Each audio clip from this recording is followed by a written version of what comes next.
Hello, we're back with another video. Alright, y'all, so today we come in and we're going to talk about understanding subliminal communication. We're basically going to talk about the importance of it.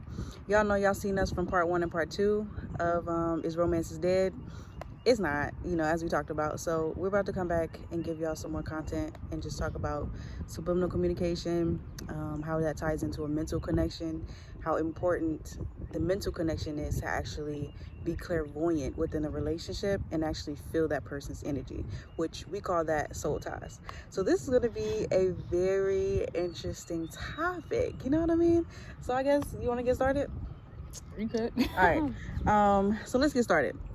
Basically what we're going to talk about right now, starting off, is the subliminal. Basically, for me, I can only speak for me, and people that resonate, they resonate. But when you have that connection with somebody, and I've experienced this with men, and I'm going to specifically say men that is more suppressed emotionally, I'm going to go out on a limb here and say that they use subliminal communication more so than they do direct forwardness. And that's just because I feel like, I can't speak for a man like I just stated, but I feel in my soul that it's due to vulnerability. You know what I mean?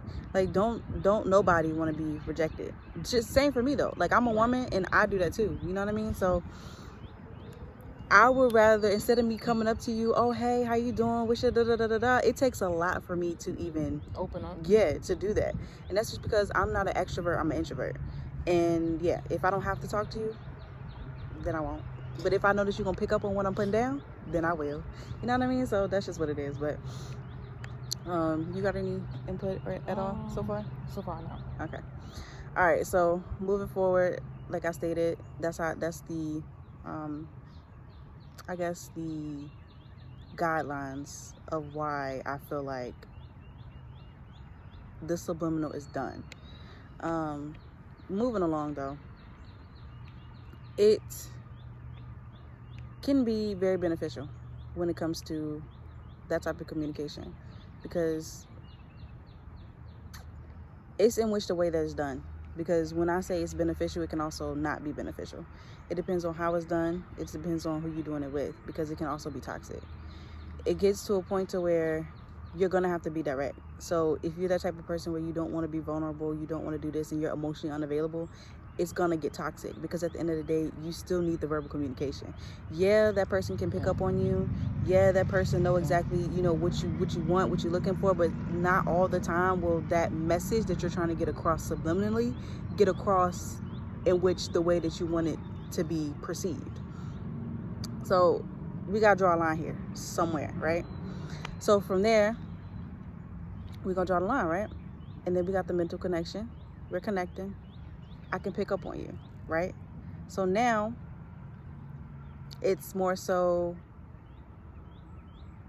I don't know, like, it's more so mental for me. It ties in emotionally. Like, it ties in everything. So, and that's how you incorporate the soul ties. And I guess, you know what I mean? Yeah, that can get really crazy. Yeah, like, I'm trying to find a way to put it to you guys to where, like, it's simple enough. Like, it all connects. Yeah, like it all connects. So I guess you're gonna have to keep up how you can keep up, and at the end you'll get it. At the end it'll come together. Yeah.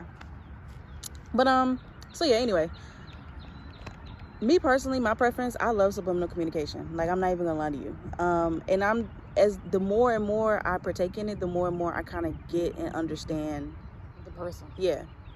Like, I understand the person 10 times more, because like I said, it connects to the mental. So outside of the physical, if I understand you mentally, I know I know what you're gonna do in the physical room. Like, I know, if I know your mind, I know what you're gonna do. And that's where you get into the soul ties and the soulmates and all that stuff, because it's like, okay, well, that's how you know when a person, whether or not, their next move, the words that they about to say type thing. You heard that before, right? Right. In those romantic movies. But yeah, it definitely starts with the mental. You have any input on mental connections at all? I feel like that's so true. Because sometimes this generation, especially, we go straight physically first.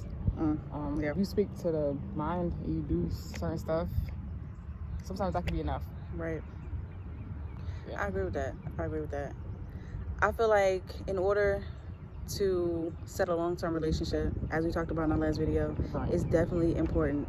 It's important for the mental connection, because if you don't know that person, first of all, how do you even see yourself long-term with them? But that's why sometimes, like a one-night stand, that's why sometimes that happens. Because I see you do it, and that's it. So you decide. Exactly. But if you're connected mentally, it's going to take a while to break that. Yes. So. Yes, it's very strong. It's a very strong connection, and it's very durable. So that mental connection that you establish with that person, it's not going to be easily broken. And people going to try, because people going to try to break that, because at the end of the day, people are people. And when they see something out of the ordinary happen, somebody always got to put their either their hands in it, their 2 cents in it, something they got to put in it. But yeah, y'all. If you want it to last, it's going to last. Yes. And that is the key. If you both put in the effort, it's going to get done. And that's just what it is. And y'all always are not going to be peaches and cream, and it's not always going to be a love sale.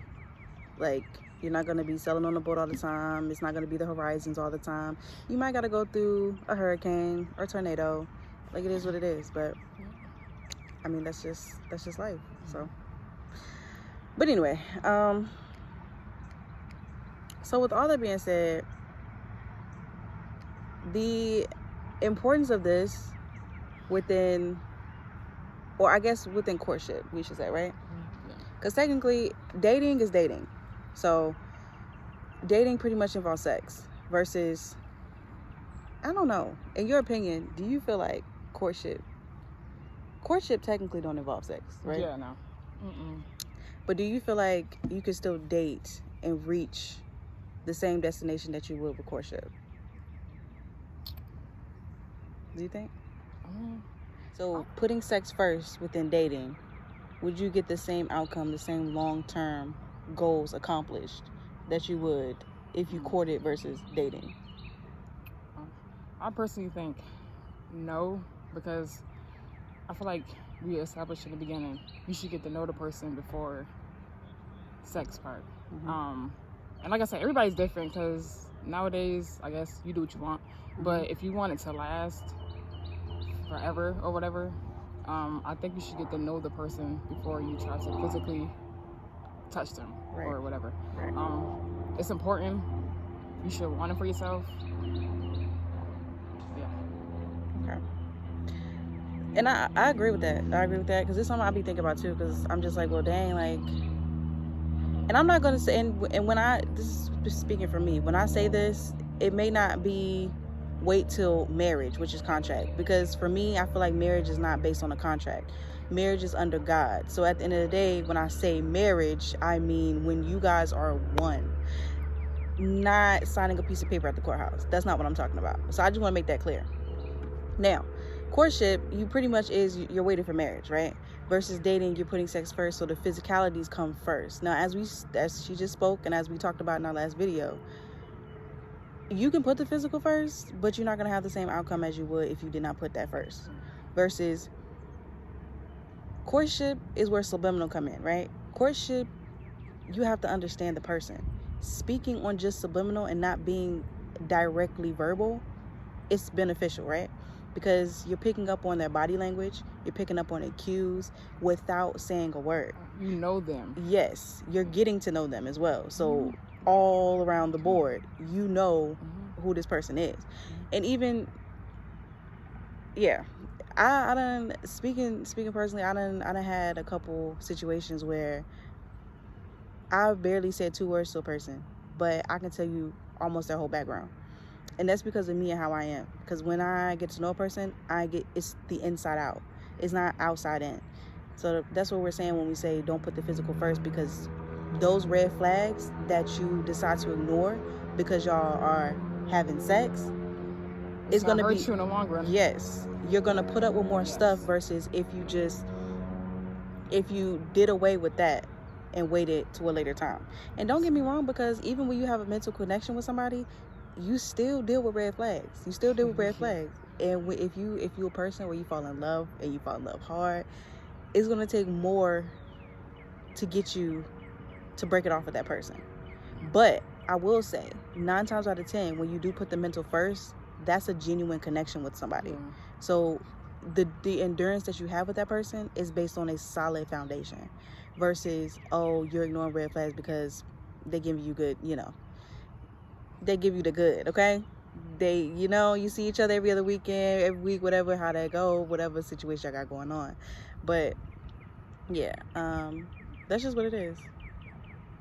That's just what it is, and that's just how it is. But from there, with the courtship, it's going to create the soul ties, as you mentioned before. And when I say soul ties is very powerful, like, it's very, very powerful. Like, it establishes that clairvoyancy within a relationship. So you guys could be like miles and miles and miles apart, and you feel that person's energy. And I would just want to put it out there that if you're an empath, this kind of come natural to you, right? Because you can feel, you don't have to be in a romantic relationship to feel other people's energy.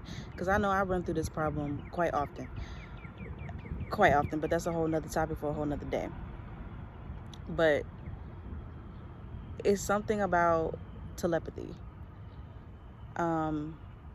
within a relationship.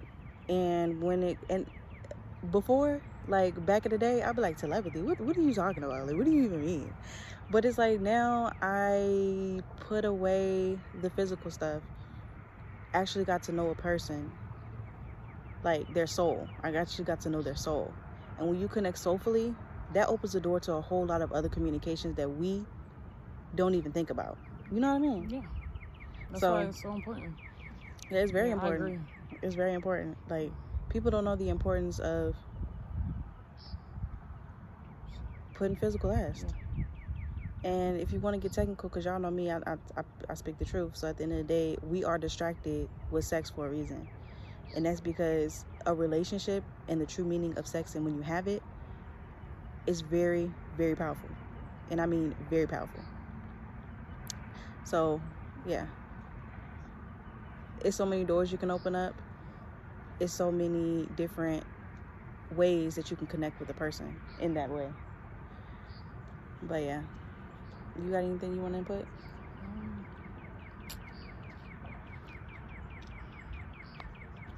No, ma'am.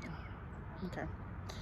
Well, yeah, y'all. We're gonna come back with a part 2, but so far, this is what we got. And when we go to y'all know how we do in parts.